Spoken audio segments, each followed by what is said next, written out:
ভোলার মেঘনা ও তেঁতুলিয়া নদীতে কাঙ্ক্ষিত ইলিশ না পেয়ে মাছঘাটে খালি হাতেই ফিরছেন জেলেরা। দুশ্চিন্তা ও হতাশার মধ্যে দিন কাটাচ্ছেন জেলেরা। ভোলার তুলাতলি মাছঘাট থেকে বিস্তারিত জানিয়েছেন আমাদের প্রতিনিধি মনজুর আলম। আমরা এই মুহূর্তে রয়েছি ভোলার তুলাতুলি বাজার মাছঘাট এলাকায়। এখানে এসে দেখলাম যে এই ঘাটগুলো একদমই নীরবতা পালন করছেন।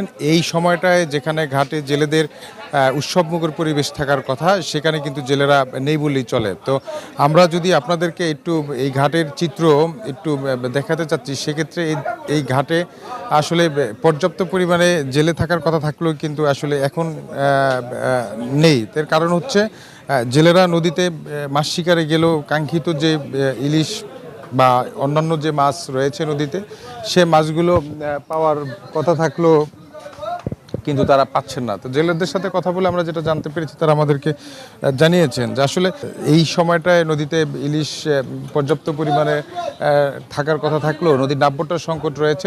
ডুবোচরের কারণে কিন্তু ইলিশ সহ অন্যান্য যে মাছ রয়েছে সেই মাছগুলো কম রয়েছে। আমরা কথা বলেছি জেলা মৎস্য কর্মকর্তার সাথে, তিনি আমাদেরকে জানিয়েছেন যে যেই টাইমটায় অভিযান শেষ হয়েছে সেই সময়টাই কিন্তু মাছের যেই প্রযোজন সেটিও কিন্তু নেই। তো এইটা হবে আগামী চলতি মাসের 10 তারিখের পর থেকে মাছ বাড়ার সম্ভাবনা রয়েছে। জেলা মৎস্য কর্মকর্তা আমাদেরকে আরও জানিয়েছেন যে পর্যাপ্ত পরিমাণে বৃষ্টিপাতের সংখ্যাও কিন্তু এবার কম। তো বৃষ্টি একটু বেশি হলে ডালি যেটা বলে জেলেদের বাসায়, সেই ডালি চলে আসলে মাছটা একটু বাড়ার সম্ভাবনা রয়েছে।